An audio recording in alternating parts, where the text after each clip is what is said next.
Hey guys, it's VOD Supremacy coming at you again with another commentary over gameplay. In this one I was going to kind of just talk about stuff that bothered me in particular, which is, I guess, kind of like my way of saying that I'm going to make a video that has a rant of shit that I don't like. To start off, I would say the biggest target of kind of crap that bothers me would be EA's lack of community support. And for those competitive players who watch my videos, you will easily know what I'm talking about when I'm saying the private servers. This is getting ridiculous. We're going on, 6, 7 months of Battlefield 4 out and still no private servers? This is unreal. Battlefield 3 had huge success, I think, with private servers. Whenever you use the server browser, there was always a plethora of just random private servers in different fun game types, game modes, whatever, certain maps. There was always a server to choose from. So obviously they were making money off of it, which confuses me why they wouldn't have this pre-planned for Battlefield 4's release. It just seems like an easy money source for them, and it only helps us. There's no drawback to having private servers in my eyes. The only thing that I can think would be maybe a downside of private servers is DICE has to put in a little bit more work, I guess. But a little bit more work for guaranteed money, I don't see the problem here.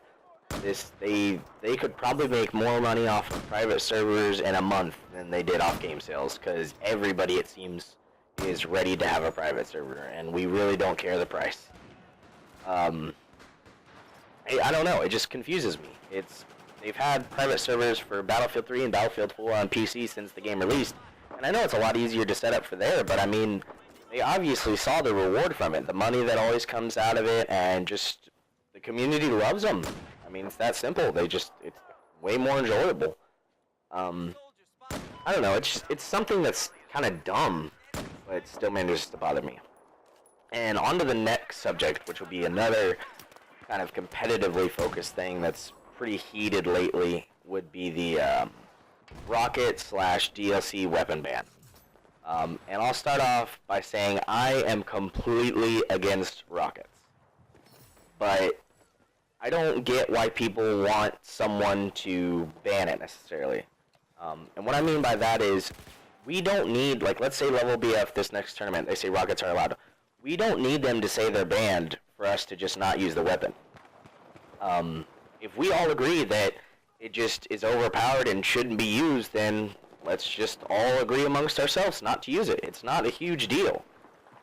That power in particular is not in their hands. That's something we as the players can control. So I don't see why it's a big deal. For my team in particular, TE5, we've made it to where we will not scrim if the other team wants to use rockets. You can find someone else to scrim against. It's really that easy.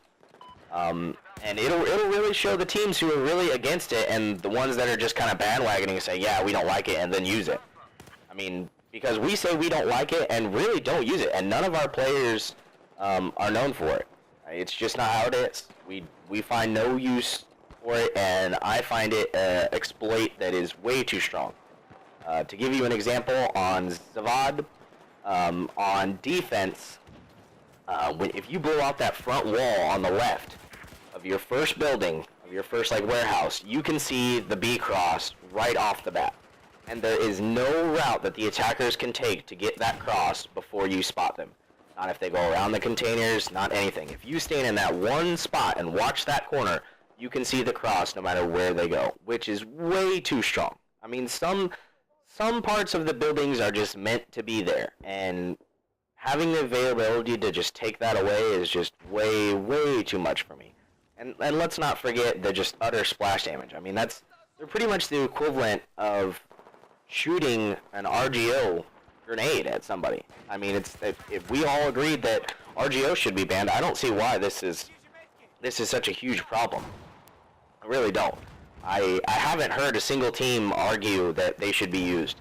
For instance, AOX, aka Iconic, the winners of the last tournament, who used the rockets, has said themselves they do not want them in. I mean, these are the people that won the tournament, and everybody complained, oh, they used rockets, whatever. Well, they're nutting up. They're saying, all right, well, we don't need rockets to win. Let's take them out.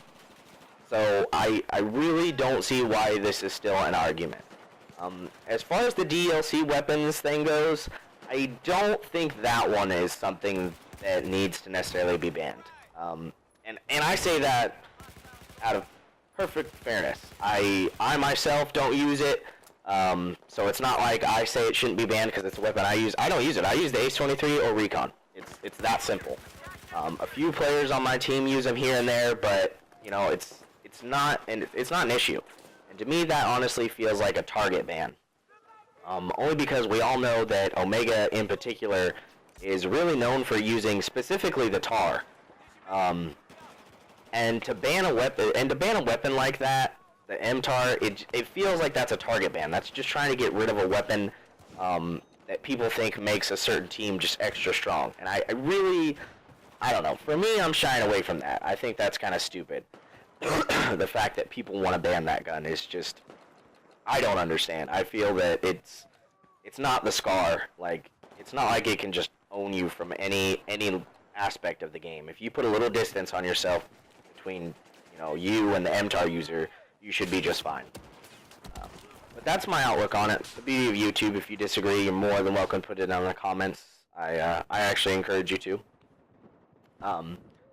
Another thing that kind of, it doesn't really bother me as much, but just this whole team hopping thing, man. Like, when did this start? When did players just all of a sudden randomly kind of dick on former teammates and then go switch to somebody else? And not calling anybody out, because I haven't had that issue on my personal team. We've dropped 2 people that were our fifths, both left on their own accord, but have no hard feelings towards either of them. But I mean, I know there are a few players who have kind of just randomly said, I don't want to play with you anymore, kind of screw you kind of thing. And I'm not saying, we need a 2-week notice kind of thing, or if you're going to leave a team, you got to put your 2 weeks in. But, I don't know, I just think it's kind of shitty for some people to do.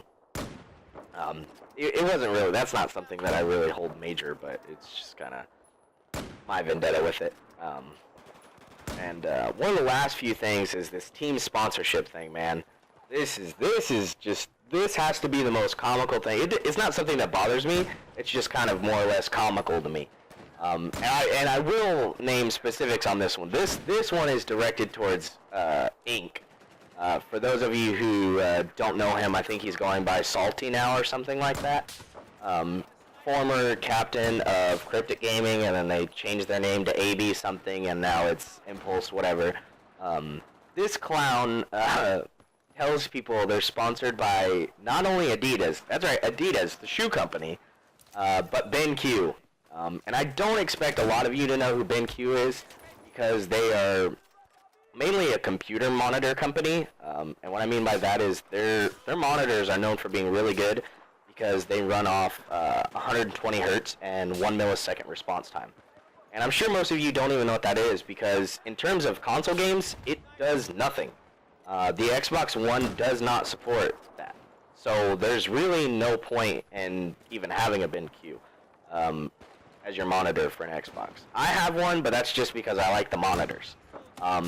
So for this guy to claim that a company that is primarily targeted towards PC gaming is going to sponsor his team of, when I heard about their sponsor, they only had 3. So he's going to try and tell me a 3-man squad is sponsored by literally a top-tier monitor company. Just blows my mind. I mean, you don't even have a 5-man roster. When you did have a 5-man roster, my team knocked you out first round in the only tournament that there has been. Whose dick did you suck to get this sponsor? And it's funny because his claim of reasoning is, oh, well, we get 20% off. Well, I have receipt proof of my 40% off purchase from buying a BenQ on Amazon. Like, does that mean I'm sponsored? And his Adidas proof is, oh, well, they're making our jerseys. Just because you pay a company to make you some jerseys does not mean they're your sponsor, Home Slice. I mean, this guy is a joke. I could make a 10-minute video about how much of a joke this guy is, and he'll call me a hater when I'm just pointing out the facts behind his lies.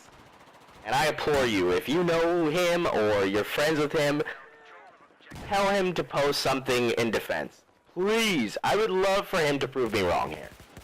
But obviously I know it's not going to happen because just like his gameplay, he's a joke. So, you know, just calling another gamer out. Shots fired. We got a fat man down. But yeah, I'm just going to try and wrap it up here. Last like 10, 20 seconds. I look to have more videos out later in this week. My montage is almost done. Just got to get a few more clips, so be sure to check back in for that. And thank you guys for watching. Like, comment, subscribe, share, whatever you got to do to make yourself feel better. And appreciate the views, fellas. GG's.